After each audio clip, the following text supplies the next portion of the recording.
Hello, जय हिंद दोस्तों। मैं शुभम आपका स्वागत करता हूं आपके अपने इस यूट्यूब चैनल शुभम ई क्लासेस में। आज की क्लास हमारी स्टैटिक जीके की क्लास होने वाली है और आज की क्लास में हम स्टैटिक जीके के most important top 30 question discuss करने वाले हैं। अगर आप आर्मी की तैयारी करते हैं, चाहे आपका एग्ज़ाम कोई भी हो, army, GD, clerk, tradesman, technical, तो ये टॉप 30 क्वेश्चंस के आंसर आप सभी को पता होने चाहिए। तो उम्मीद करेंगे सेशन आपको हेल्पफुल लगेगा। चलिए अपनी क्लास स्टार्ट करते हैं। तो देखिएगा, प्रश्नों की संख्या 30 है और मैं आपको टारगेट दे रहा हूं 25 क्वेश्चन ठीक करने का। पहला प्रश्न आपके सामने स्क्रीन पर, जल्दी से सभी को आंसर देना है। पहला प्रश्न है, मीनाक्षी मंदिर कहाँ स्थित है? वेरी वेरी स्टैटिक क्वेश्चन है। Where is Meenakshi temple located? Calicut, Madurai, Kumaon या फिर त्रिवेंद्रम? तो मीनाक्षी मंदिर जो है यह मदुरै में स्थित है। ऑप्शन आपका बी करेक्ट आंसर होगा, मदुरै। क्वेश्चन नंबर सेकंड आपके सामने है, जल्दी से आंसर देना है। हैदर अली कहाँ का शासक था? Where was Haider Ali the ruler? Srirangapatna, Mysore, Lahore या फिर पांडिचेरी? सभी को मेरे साथ साथ आंसर मैच करना है। क्या आप सभी ने ऑप्शन बी को आंसर किया है, मैसूर? हैदर अली जो है वह मैसूर का शासक था। क्वेश्चन नंबर थर्ड आपके सामने है, जल्दी से आंसर दीजिएगा। रानी लक्ष्मीबाई का मूल नाम क्या था? Very very important and very very static question. What was the original name of Rani Lakshmibai? Jijabai, Noorjahan, Manikarnika या फिर स्मृति ईरानी? आंसर दीजिएगा जल्दी से और आंसर मैच करेंगे। क्या आप सभी ने ऑप्शन सी को आंसर किया है? जिन्होंने भी ऑप्शन सी को आंसर दिया है, मणिकर्णिका, उनका बिल्कुल एक करेक्ट आंसर होगा। Question number 4, India wins freedom के लेखक कौन थे? Who is the author of India wins freedom? Jayaprakash Narayan, Bal Gangadhar तिलक, अबुल कलाम आजाद या फिर राजेंद्र प्रसाद?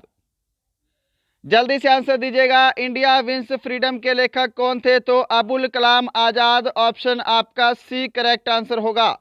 आंसर मैच करते चले जाइएगा मेरे साथ साथ और प्रयास यही रहे कि मेरे से आपको पहले आंसर करना है।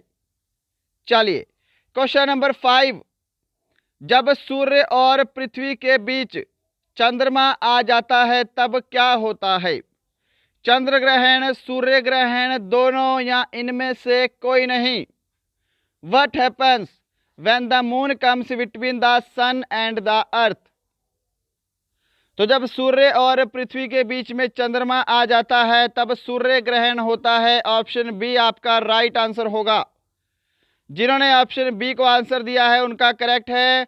और जब सूर्य और चंद्रमा के बीच में पृथ्वी आ जाती है तब आपका चंद्र ग्रहण होता है। चलिएगा क्वेश्चन नंबर 6 डिस्कस करते हैं। फ्यूजियामा ज्वालामुखी किस देश में स्थित है? In which country is the Fujiyama volcano located? Tanzania, Iran, Japan या फिर म्यांमार? तो फ्यूजियामा ज्वालामुखी जो है यह जापान में स्थित है। ऑप्शन आपका सी करेक्ट आंसर होगा। वेरी वेरी स्टैटिक क्वेश्चन है जी। चलिए क्वेश्चन नंबर 7 पे चलते हैं। आंसर दीजिएगा, वेरी वेरी इंपॉर्टेंट। जर्मनी और पोलैंड के मध्य कौन सी रेखा स्थित है? Which line between the Germany and Poland? Maginot रेखा, हिंडनबर्ग रेखा, मैकमोहन रेखा या फिर रेड क्लिफ रेखा? तो जर्मनी और पोलैंड के बीच हिंडनबर्ग रेखा स्थित है। ऑप्शन आपका बी बिल्कुल करेक्ट आंसर होगा। मैगिनोट आपको पता होना चाहिए। मैगिनोट रेखा जापान और फ्रांस के बीच में है, जर्मनी और फ्रांस के बीच में। मैकमोहन रेखा किसके बीच में है? तो मैकमोहन रेखा चीन और भारत के बीच में है। रेड क्लिफ रेखा भारत और पाकिस्तान के बीच में है। क्वेश्चन नंबर 8 पे चलते हैं। आपके सामने है क्वेश्चन नंबर 8, एल्यूमिनियम का अयस्क क्या है? हेमेटाइट, मेलेकाइट, बॉक्साइट या फिर कैल्वेराइट? एल्यूमिनियम का अयस्क क्या है? और ये वाला प्रश्न पहले डिस्कस कर चुके हैं, स्टैटिक जीके के प्रश्न है, आपने शायद कहीं ना कहीं पढ़े होंगे और ये एग्जाम में आते रहते हैं, तो ज़्यादा से ज़्यादा स्कोर करने का आपको ट्राई करना है। करेक्ट आंसर होगा इसका ऑप्शन सी, बॉक्साइट। बॉक्साइट जो है यह एल्यूमिनियम का अयस्क है। क्वेश्चन नंबर 9 है जी, आंसर दीजिएगा जल्दी से। विश्व की सबसे बड़ी मीठे जल की झील कौन सी है? हारून झील, टिटिकाका झील, विक्टोरिया झील या फिर सुपीरियर झील? Which is the largest fresh water lake in the world?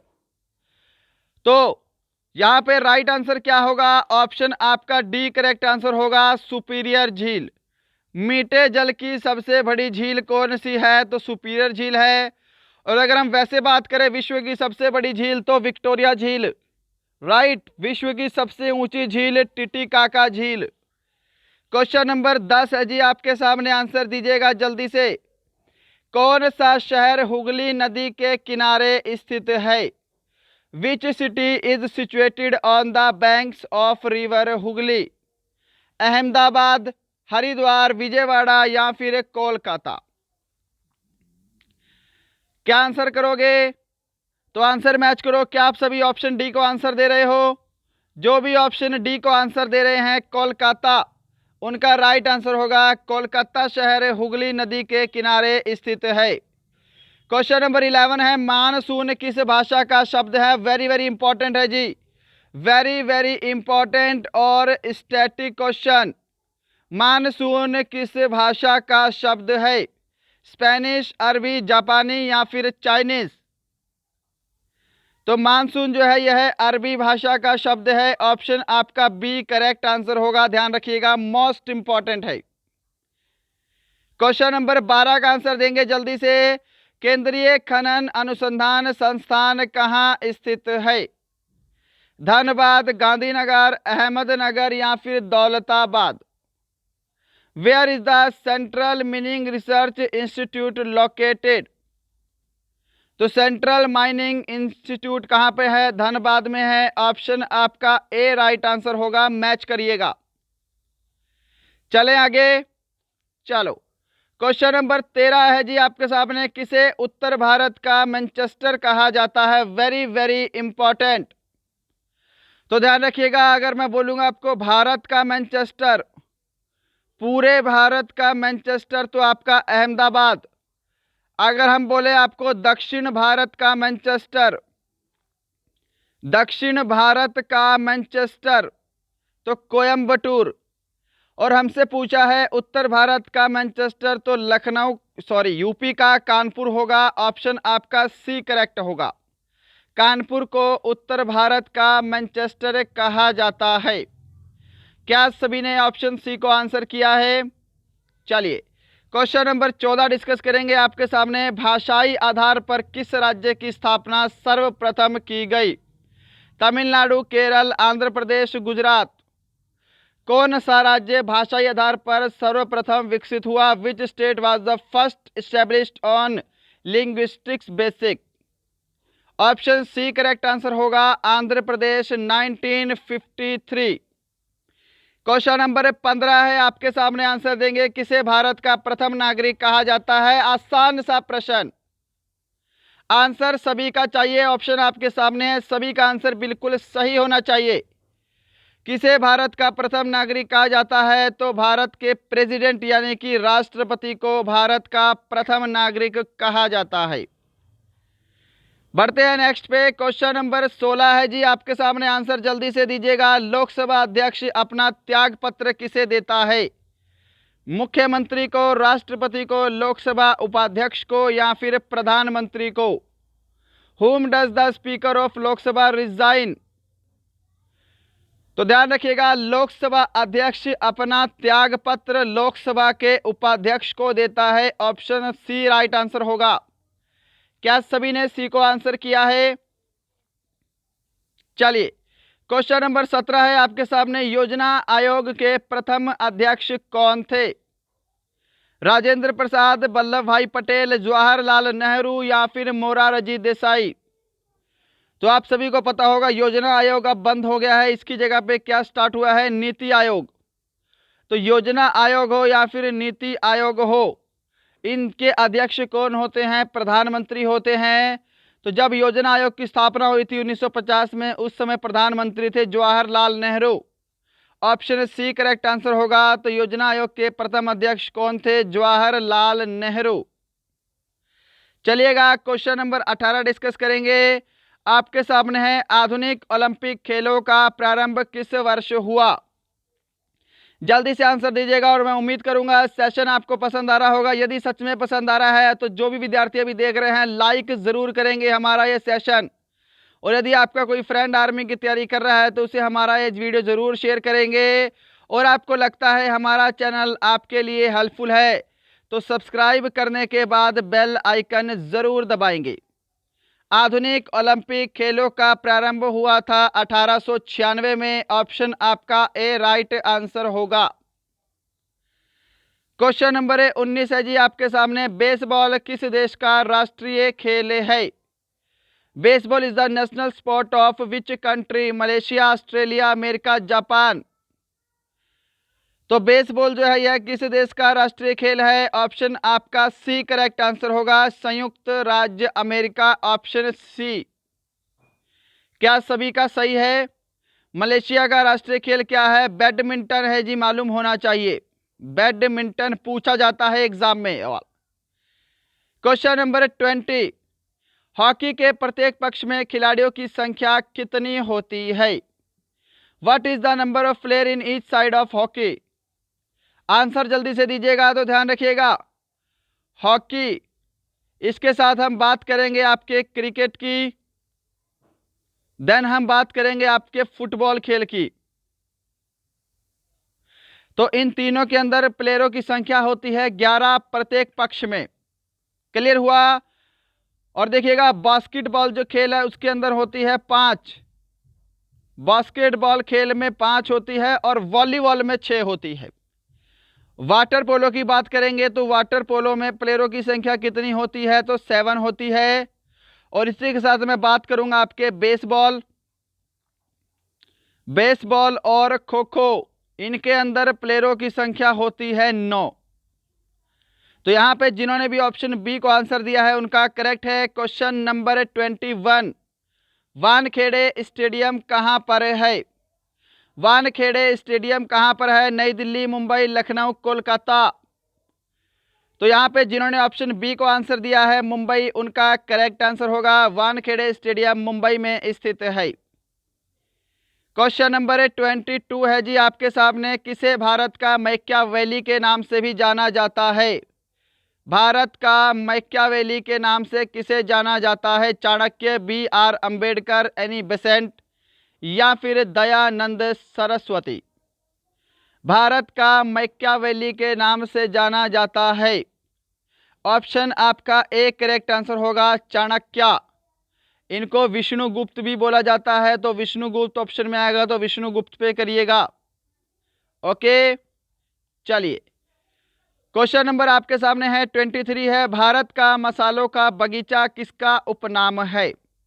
Kashmir, Tamil Nadu, Andhra Pradesh, Kerala. Whose garden is the spice garden of India? तो मसालों का बगीचा किसको बोलते हैं? तो ये बोला जाता है केरल को। ऑप्शन आपका डी करेक्ट आंसर होगा जी। क्वेश्चन नंबर 24 पे चलते हैं। आपके सामने है स्क्रीन पर, डेनमार्क की राजधानी का नाम क्या है? वेरी वेरी इंपॉर्टेंट है जी और वेरी वेरी स्टैटिक। सभी की सभी क्वेश्चन वेरी वेरी स्टैटिक हैं, तो आपको सभी के आंसर मालूम होने ही चाहिए। What is the name of the capital of Denmark? Brussels, Paris, Copenhagen, Madrid. क्या आंसर करोगे? तो यहां पे आपका राइट आंसर होगा ऑप्शन सी, कोपेनहेगन। डेनमार्क की राजधानी का नाम क्या है? कोपेनहेगन। ब्रुसेल्स की राजधानी का नाम क्या है? बेल्जियम। बेल्जियम की राजधानी का नाम ब्रुसेल्स है, सॉरी। ओके, फ्रांस की राजधानी पेरिस है। स्पेन की राजधानी है मैड्रिड। क्वेश्चन नंबर आपके सामने 25 है, आंसर जल्दी से दीजिएगा। क्वेश्चन नंबर 25, FBI किस देश की गुप्तचर संस्था है?